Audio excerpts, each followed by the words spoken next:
Bienvenue à Synchronicité, l'éveil de la conscience, animé par Isabelle Savoie-Churchill.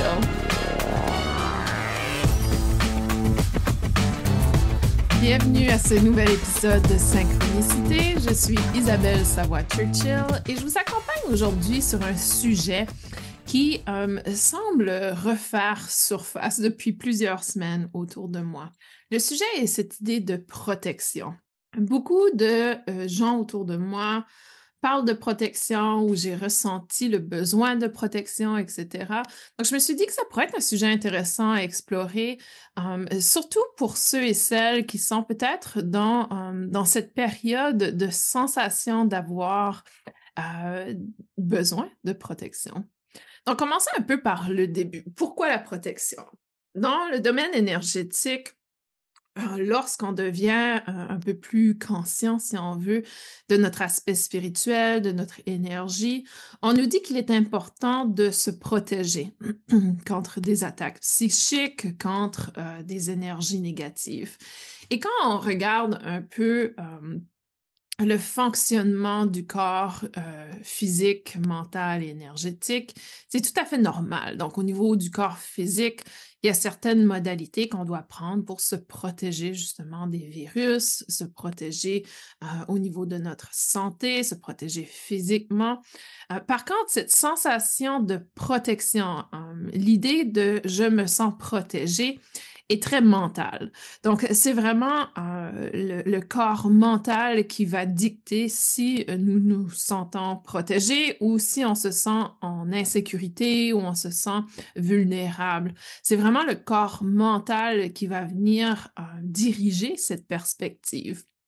Donc, lorsqu'on parle de protection aujourd'hui, je vais mettre beaucoup d'emphase sur le corps mental parce que c'est là, à la base, que tout est déterminé.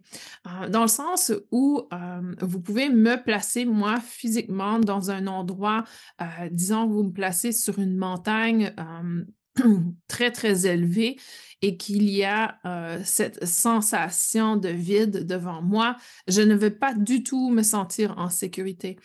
De par mon expérience du passé, mes peurs, etc. Alors que si vous placez une personne qui est habituée d'être dans l'élévation, elle ne se sentira pas du tout insécure. Donc, il y a vraiment un aspect psychologique à cette sensation de sécurité. Je crois que c'était dans la théorie de Maslow, la théorie de la détermination, qui parlait de sécurité également. J'ai beaucoup étudié les théories de motivation et de besoin. Et pour moi, Maslow a certaines informations fautives, mais quand on regardait Maslow et l'aspect de sécurité, pour moi, c'était un besoin très psychologique. Oui, il y a des moments où on ne se sent pas en sécurité, mais dépendamment de votre psyché, vous allez être capable de gérer la situation ou pas. Donc, je trouve que c'est la même chose au niveau énergétique. C'est notre mental qui va dicter si on se sent protégé ou pas. Donc, allons à la base de cette idée de protection. Premièrement, dès le départ, si je dis j'ai besoin de protection, c'est qu'il y a une peur derrière, n'est-ce pas? On ne dirait jamais j'ai besoin de protection on n'avait pas peur. À ce moment-ci, c'est un peu comme la personne qui se dit, oh, il faut absolument que je barre les portes de ma maison car j'ai peur qu'il y ait quelqu'un qui entre, j'ai peur qu'il y ait un événement qui va venir avoir un impact. C'est un peu la même chose au niveau énergétique. Donc, j'ai besoin d'une protection parce que j'ai peur qu'on vient infiltrer mon énergie. Donc, dès le départ, on est sur une base de dualité. C'est-à-dire que la protection doit être extérieure, la protection doit être renouvelée constamment et qu'il y a cette possibilité que quelqu'un infiltre notre énergie. Dans le domaine énergétique, on va souvent dire qu'il y a eu une attaque psychique, une attaque énergétique, et allons un peu voir comment ces attaques se produisent. Donc, premièrement, lorsqu'une personne est en colère contre vous, non seulement elle émet des mots qui va venir vous affecter mentalement, mais elle a aussi une énergie qui est projetée sur vous. Et cette énergie a la possibilité d'entrer comme des pics dans votre champ énergétique. Mais tout dépend de votre mental. Et je vais revenir constamment à cette idée du mental parce que si dans votre mental, vous laissez les mots de la personne vous blesser, vous êtes constamment en train de revivre l'expérience au niveau mental, vous avez déjà baissé votre protection. Vous avez donné la permission, vous avez donné votre pouvoir à l'autre personne pour qu'elle puisse s'infiltrer ou que les énergies puissent s'infiltrer, simplement en y créant de l'espace dans votre mental, en lui allouant du temps dans votre mental. Donc, dès le départ, pour moi, l'enseignement que j'ai reçu, c'est que la meilleure protection que tu peux avoir, c'est d'être en alignement avec toi-même et d'être dans l'amour. Oui, il y a des gens qui vont croire qu'être dans l'amour, c'est d'être vulnérable, c'est on doit aimer tout le monde, etc. Mais c'est pas du tout ça l'amour. L'amour, ici, on parle vraiment d'un amour inconditionnel. C'est-à-dire où, peu importe les conditions, peu importe la situation, je dégage l'amour, je suis dans cette énergie d'amour. Peu importe à quel point l'autre personne est méchante. Et c'est pas l'idée d'être gentil. Ici, on n'est pas dans l'énergie de gentillesse, on est dans l'énergie d'amour, c'est-à-dire que c'est autant un amour de soi qu'un amour des autres. Ce qui veut dire que si quelqu'un est méchant envers moi-même, au lieu d'être dans la réciprocité, c'est-à-dire retourner cette vengeance, cette colère vers l'autre personne, ou d'être dans la victime. Je suis constamment en train de penser à cet événement, qu'est-ce que j'aurais pu faire? Ici, on va être dans l'amour propre, c'est-à-dire qu'on va dire, OK, cette personne est en colère envers moi, je vais choisir de me retirer de l'espace pour prendre soin de moi, mais aussi pour donner l'espace à cette personne pour qu'elle puisse sainement exprimer sa colère sans que je suis sa béquille, dans le fond, sa cible. Donc, c'est hyper important de comprendre que l'amour en tant que protection, c'est aussi un amour de soi. C'est de faire des choix en conscience qui sont en quelque sorte dans la compassion de soi et des autres. Il y a vraiment cette perspective dans le domaine énergétique qu'il faut absolument avoir une protection extérieure.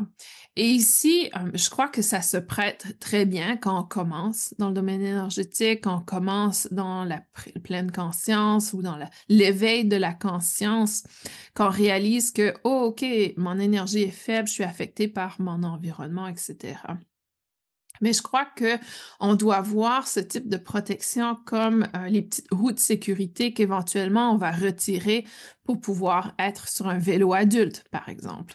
Donc, ça fait partie des outils qu'on utilise dans notre évolution et notre apprentissage, mais ça ne doit pas devenir un cadre essentiel, c'est-à-dire que en évolution, techniquement, on devrait pouvoir apprendre à maîtriser notre mental pour pouvoir toujours se sentir en sécurité.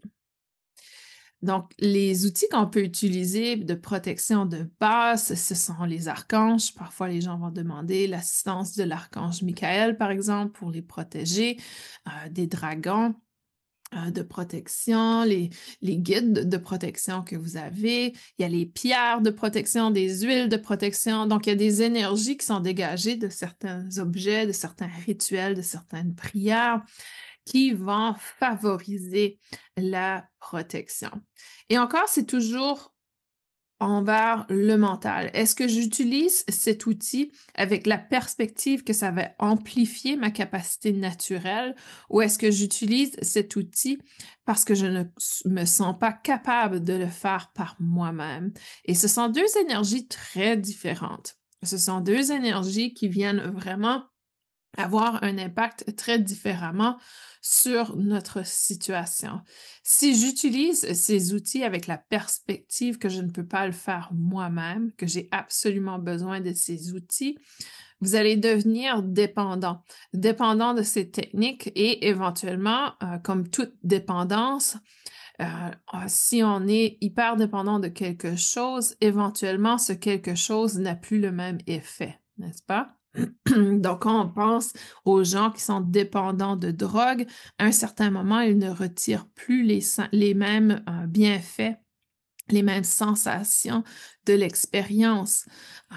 Si vous êtes dépendant du sucre, il y a un certain moment où vous mangez le sucre et vous n'avez plus la douceur, le bienfait de cette expérience. Donc, c'est la même chose avec les protections extérieures. À un certain moment, vous allez réaliser que, oh non, ma pierre ne fonctionne plus, ma prière ne fonctionne plus, je n'arrive plus à me protéger. Ce genre de situation se présente pour vous faire évoluer, alors que beaucoup d'entre nous, dans ces situations, on va dévoluer, c'est-à-dire que on va être dans la peur, dans la panique, on va laisser le mental s'emporter et vraiment prendre l'espace de d'inquiétude, cet espace d'inquiétude que, oh, qu'est-ce que je vais faire? Rien ne fonctionne. Et malheureusement, dans ce genre de situation, on va amplifier la problématique, non pas en allant à l'intérieur de nous, mais en allant demander de l'aide extérieure. Et c'est pour ça que, au fur et à mesure que vous continuez à demander de l'aide d'une autre personne, vous allez pour des soins, etc., ça ne fonctionne pas parce que la solution n'est pas à l'extérieur de vous. La solution est de revenir à soi.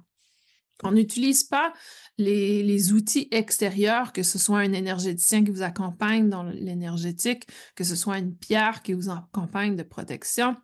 On n'utilise pas les outils extérieurs comme des béquilles, pour remplacer notre capacité intérieure. On les utilise pour amplifier. Et c'est à ce moment que lorsque ça devient une béquille, on réalise que dans le fond, oups, il faut revenir à soi.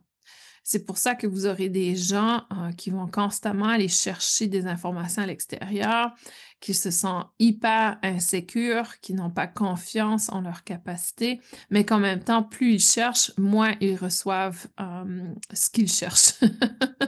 Donc, il y a vraiment en anglais, on dit un catch-22, ce cycle de dépendance qui s'installe. Donc, la protection en soi, les outils que l'on a, j'ai créé récemment dans une retraite chamanique avec mes étudiants, on a créé un talisman de protection. Ce n'est pas, encore une fois, un outil qui est là pour remplacer notre capacité intérieure de protection, mais plutôt pour l'amplifier. Donc, il faut vraiment être conscient de cette subtilité et de nos croyances également. Mon maître enseignant Reiki me dit souvent, Isabelle, quand tu utilises des outils de protection, c'est parce que le danger va constamment revenir. C'est cette idée que tu dois te protéger de quelque chose, alors que si tu résonnes dans l'amour, peu importe à quel moment le danger se présente, ça va glisser, c'est-à-dire que ça ne va pas s'accrocher à toi. Donc, quand tu émets une protection, une intention de protection, un rituel de protection, c'est éventuellement, ça va s'affaiser, éventuellement, ça ne sera plus efficace et ça va revenir. C'est cette idée que tu as constamment besoin de protection pour éviter que le danger revienne ou que l'attaque revienne. Alors que si tu vibres dans l'amour, il n'y a plus cette capacité de danger ou de perturbation de s'accrocher à toi. Tout flotte, tout coule dans le fond. Et rien ne s'accroche à toi en termes d'expérience.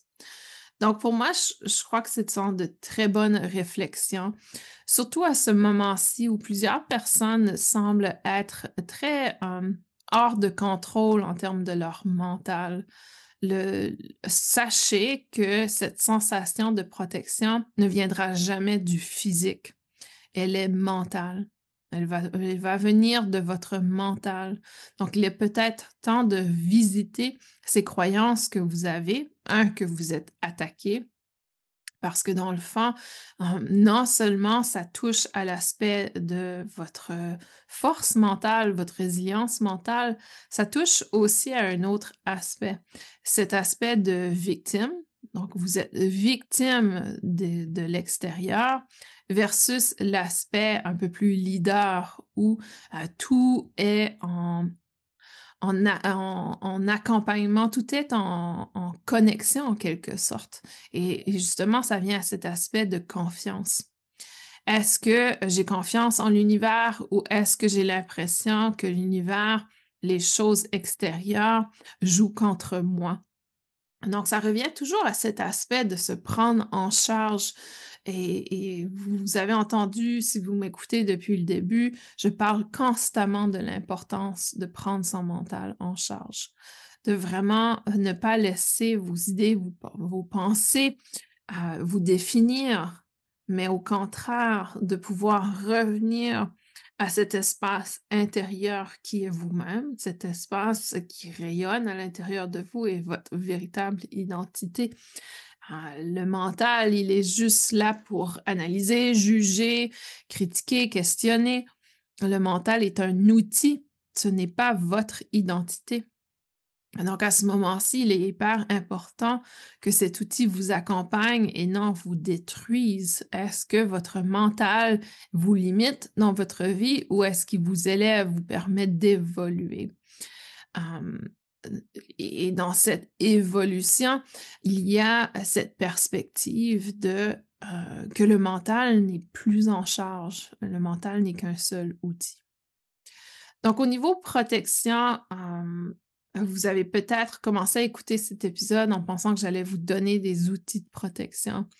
Alors qu'au contraire, ici, je vous dis, vous êtes déjà protégé. La meilleure protection est votre lumière, votre amour, tout ce qui existe à l'intérieur de vous. Quand vous vous sentez protégé, quand vous réalisez que rien à l'extérieur ne peut avoir un impact sur vous, à moins que vous choisissez de lui donner cette permission de vous impacter, on devient en quelque sorte des êtres qui sont dans la confiance et qui sont dans cette reconnaissance, non seulement de la confiance extérieure de l'univers, etc., mais la confiance en soi. La confiance que nous avons tout ce dont nous avons besoin pour prendre soin de soi. Et encore une fois, je suis pas ici en train de dire qu'il faut pas demander de l'accompagnement, que les pierres, ça fonctionne pas, que les huiles, ça fonctionne pas. Oui, mais ce sont des outils d'accompagnement qui accompagnent déjà la lumière qui existe en nous. C'est en quelque sorte des outils de rappel. Ils nous rappellent que nous avons déjà ces capacités en nous. Donc, c'est un objet extérieur qui nous rappelle ce qui est à l'intérieur. Mais par contre, si vous vous dissociez, si vous êtes dans la dualité, c'est-à-dire que la pierre est séparée de moi et la pierre est celle qui projette cette protection et rien ne vient de moi, alors à ce moment-ci, la protection est temporaire, la protection éventuellement est une dépendance. Elle ne sera pas efficace au fur et à mesure parce que vous vous êtes détaché. L'idée est toujours de revenir à cette connexion au tout, à cette connexion à tout ce qui nous entoure, à tout ce que l'on est. Ce matin, je lisais un article qui parlait de la nature, comment on définit la nature. Et souvent, dans la définition de la nature, on omet de dire que l'humain fait partie de la nature également. On s'est séparé de notre propre nature et de la nature extérieure. On vit dans cette dualité qu'on est unique, on est séparé, on ne fait pas partie de la nature. Alors que nous sommes la nature, tout comme l'herbe est la nature, les animaux sont la nature, l'humain également est la nature. Donc, c'était cette idée de revenir à cette perspective de nous sommes tous connectés. Nous faisons tous partie d'un tout et à l'essence de qui nous sommes déjà protégés. Mais le mental va venir jouer ce jeu de séparation, de dualité, de victime, etc. Ce que l'on appelle souvent l'ego. Donc pour moi, ça fait partie aussi du concept d'ego spirituel, c'est-à-dire que j'utilise des outils extérieur pour me protéger. C'est encore l'ego qui nous dit que je ne suis pas capable de me protéger moi-même. Donc, ça fait partie du concept d'ego spirituel. En même temps, on est dans un parcours d'évolution pour moi, c'est la même chose. J'ai perçu des moments où j'avais besoin de protection et encore aujourd'hui, parfois, je vais demander l'assistance de mes dragons, de mes guides pour me protéger. Mais à ces moments, c'est parce que je reconnais que je suis dans un état vulnérable. Je sais, je reconnais que j'ai cette capacité en moi de me protéger. En général, ça fonctionne très bien. Mais des fois, j'ai besoin d'outils pour amplifier cette capacité naturelle. Donc, je crois que c'est l'approche qui semble être la plus saine, si on veut, pour maintenir cette évolution, cette protection. Pour moi, j'ai toujours eu cette difficulté lorsque les gens disent: «Ah, telle technique, ouvre des portes, d'entités négatives, des portails d'entités négatives, faut faire attention de faire telle chose». Oui, mais c'est tout dans l'intention, c'est pas nécessairement dans l'énergie. Oui, c'est sûr, si vous faites des incantations de magie noire, ouais, vous êtes en train d'utiliser des techniques qui ont des égrégores, des énergies qui sont très négatives. Mais en général, des techniques comme le Reiki, le Laoshi, je l'ai entendu au niveau de l'hypnose également. Donc, il y a des techniques que ça fait des années, des centaines d'années qu'on utilise et que, il semble encore s'infiltrer cette croyance que: «Oh, quand tu utilises telle chose, tu ouvres des portes négatives, blablabla». Pour moi, c'est plutôt l'état d'esprit du praticien ou de la personne qui met en pratique cette connexion énergétique. Quel est ton état mental dans cette pratique? Quel est ton état, ta croyance personnelle? Et encore une fois, on revient à la physique quantique qui indique que lorsqu'on observe une particule d'énergie, elle est vivante, elle est active, elle existe, alors que si on cesse de l'observer, elle cesse d'exister. Et c'est la même chose. Si je suis constamment en train d'observer le fait que je me sens insécure, que je me sens non protégée, que j'ai l'impression d'être en danger, ça va exister. Mais si à un certain moment, je ne donne plus d'importance à cette idée que j'ai besoin d'être protégée, que je crois fortement que je suis protégée déjà, donc cette problématique cesse d'exister. Et ça, c'est la force de notre mental. Notre mental est vraiment ce qui crée notre réalité. Tant au niveau physique, visuel, vous savez, cette sensation de voir, c'est vraiment une expérience subjective, mentale. C'est notre cerveau qui nous permet de voir. Mais est-ce que ça veut vraiment dire que ça existe? C'est une question très philosophique. Donc, si je perds la vue, il y a plein de choses qui vont cesser d'exister dans ma réalité. Est-ce que ça veut dire qu'ils n'existent plus physiquement? Pas nécessairement, mais ils ne font plus partie de ma réalité. Donc, on a vraiment ce mouvement essentiel au niveau de la réalisation que l'expérience est très mentale. C'est le mental qui va contrôler votre réalité. Donc, c'est hyper important d'en prendre conscience aujourd'hui et de se dire, OK, qu'est-ce que je dois mettre en place dans le fond pour me sentir en sécurité? Et la sécurité, ce type de protection, vous allez me dire: «Ah, mais comment je fais pour me protéger des gens méchants autour de moi?» et cetera. Posez-vous la question, pourquoi vous fréquentez ces gens? Pourquoi vous vous autorisez à être: «Ah, mais c'est ma famille, c'est ci, c'est ça». Ouais, mais quand même. Je sais qu'on choisit pas sa famille, mais en quelque sorte, vous vous imposez, selon vos croyances, encore une fois, vous vous obligez à vous mettre dans des endroits où vous êtes vulnérable. Et ça, je l'ai vécu récemment, de par on veut être gentil, j'appartiens à mon propre business, j'ai des gens qui me fréquentaient, qui m'ont demandé de les assister et la relation n'allait pas du tout, n'était pas en intégrité et même dès le départ. Dès le départ, quand on m'a proposé de faire partie de telle chose, il y avait une hésitation à l'intérieur de moi. Mais j'ai pas écouté, hein. Encore aujourd'hui, même si je pratique dans l'énergétique et que j'ai appris des concepts très clairs au niveau de prendre soin de soi, de s'écouter, d'être attentif à son intuition, même si je communique avec mes guides, il m'arrive encore des moments où ma croyance est que je dois être gentille et donner une chance aux gens. Et parfois, ça n'aboutit pas nécessairement à l'endroit que je souhaite que ça évolue.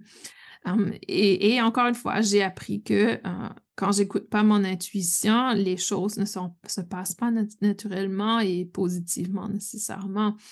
Et ça donc pendant plusieurs mois, je me suis sentie un peu pas moi-même. J'ai senti comme s'il y avait des énergies qui me rabaissaient. Je comprenais pas pourquoi j'avais des énergies qui me rabaissaient. Je comprenais pas pourquoi j'avais de la difficulté à me sortir d'un certain état. Pas nécessairement quand j'étais au travail, mais quand j'étais chez moi ou le soir, la nuit, etc. Des moments vulnérables pour moi. Au travail, vous savez, je connecte avec des énergies très élevées, donc c'est facile d'être élevé au quotidien. Mais quand je suis à la maison, dans mes choses personnelles, je remarquais que mon énergie était très différente. À un tel point que, je suis allée demander de l'aide à l'extérieur, mais je savais que c'était quelque chose que je devais régler et que cette personne, dans le fond, me l'a dit, que c'était à moi à moi de me guérir. J'ai une amie qu'on travaille souvent ensemble au niveau énergétique et on n'hésite pas à nous dire les vraies choses. Donc j'ai pas aimé la réponse, mais je comprenais pourquoi et à ce moment, il y a une situation qui s'est produite avec ces personnes, que j'étais pas en intégrité avec et j'ai clairement mis mes limites et même que, j'ai choisi de bloquer ces personnes sur mes textes. Et juste le fait d'exprimer ma vérité, de dire que je ne suis pas en intégrité, que je souhaite plus faire partie de leur projet, m'a vraiment élevée. Juste le fait d'exprimer cette vérité. Et quand j'ai bloqué, c'est comme si un poids s'est enlevé. C'est comme si j'avais plus cette obligation d'être la gentille, d'être la bonne personne envers. Et c'est pas que je suis une mauvaise personne de les refuser. Je pense que c'est une croyance que je nourris à l'intérieur, que quand on dit non à quelqu'un, on est une mauvaise personne. Alors que dans le fond, j'aurais complètement raison de dire qu'ils sont des mauvaises personnes pour avoir imposé les énergies qu'ils m'imposaient.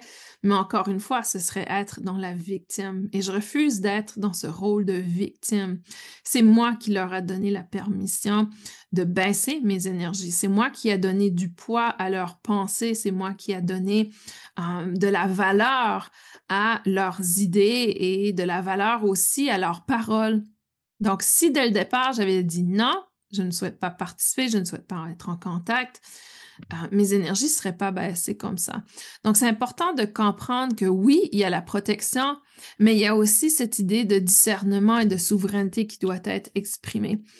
Peu importe la quantité de protection énergétique que vous mettez autour de vous, si vous choisissez d'ouvrir la porte, vous ouvrez la porte aux énergies.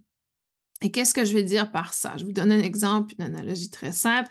Vous installez un système d'alarme à votre maison, vous placez des caméras partout, vous barrez les portes chaque soir et soudainement quelqu'un cogne à la porte et vous choisissez d'ouvrir la porte. Donc, peu importe tous les systèmes de sécurité que vous avez mis en place, à ce moment-là, vous avez choisi d'ouvrir la porte. Est-ce que vous avez ouvert la porte à la bonne personne? Là est la question. Et c'est la même chose au niveau énergétique. Peu importe le pendentif de protection que vous portez, peu importe la prière que vous faites le matin, si vous choisissez de sortir et de donner la parole à une personne qui a une intention négative envers vous, vous avez désarmé toutes les protections que vous avez mis sur place de par votre aspect mental qui a dit non, je vais donner la possibilité à cette personne d'interagir avec mon énergie. Donc, je crois que ça, c'est une grande leçon que j'ai appris dans les dernières semaines, c'est que peu importe à quel point on se dit je suis protégé, tout va bien aller, etc. Si on n'écoute pas son intuition, si on n'écoute pas le feeling, la sensation qu'on a à l'intérieur de nous et qu'on choisit quand même d'ouvrir la porte, c'est sûr que on se met dans un état de vulnérabilité immédiatement. Et on donne la permission à ces gens d'imposer leur perspective de par notre réaction. Pour moi, chaque fois qu'ils me partageaient des choses, ça me dérangeait, j'en parlais et le fait d'en parler, c'est un remue, on remue complètement cette énergie et on étire le temps qu'on passe mentalement avec cette énergie qui fait qu'on lui donne la permission de nous affecter émotionnellement ou physiquement. Donc je pense que c'est hyper, important pour moi de partager ces expériences, et aussi de réaliser que on est rempli d'ego spirituel à l'intérieur de nous, à l'extérieur de nous. Et qu'est-ce que je veux dire par ego spirituel?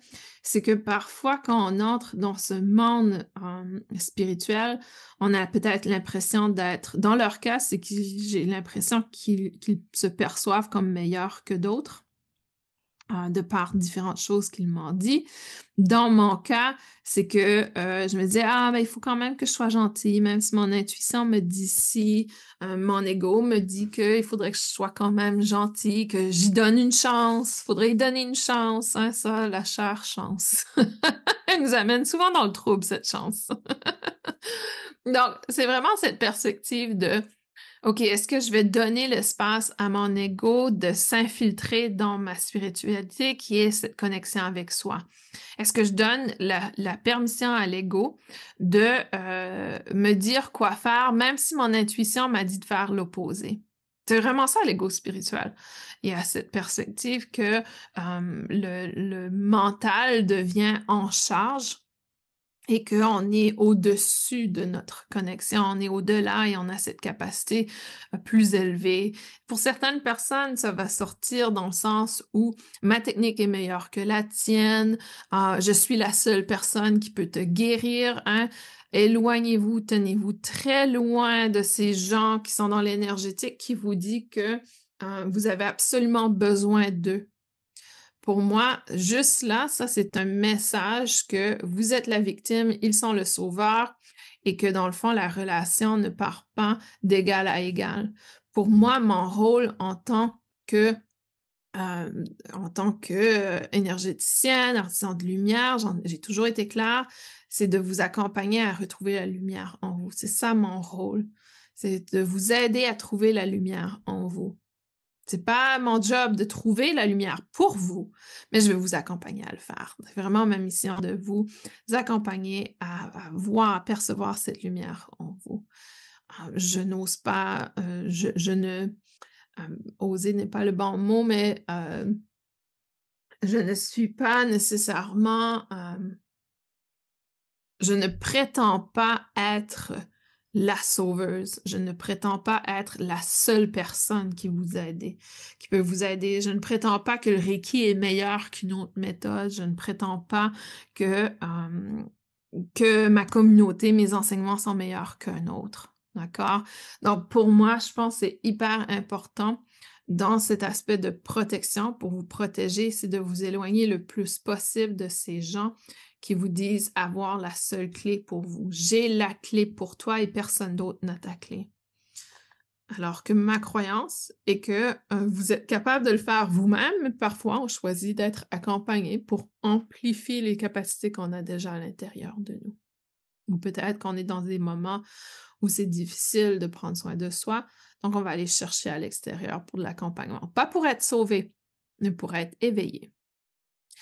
Donc, pour moi, c'est important de partager cette perspective sur la protection. Je suis désolée si vous êtes déçus que je ne vous ai pas donné des outils de protection. Ce n'était pas du tout l'objectif aujourd'hui, mais plutôt de vous faire réaliser que peu importe l'outil que vous utilisez, la protection peut être éveillée à partir de vous et dans le fond, vous n'avez pas besoin de protection. À la source, à l'essence, on n'a pas besoin de protection. Mais j'ai un peu de difficulté avec cette exclamation, n'empêche que c'est une vérité que je ressens au plus profond de moi. Je crois qu'aussi que à un certain, dépendamment où nous en sommes dans notre cheminement spirituel, ce n'est pas la phrase qu'on souhaite entendre.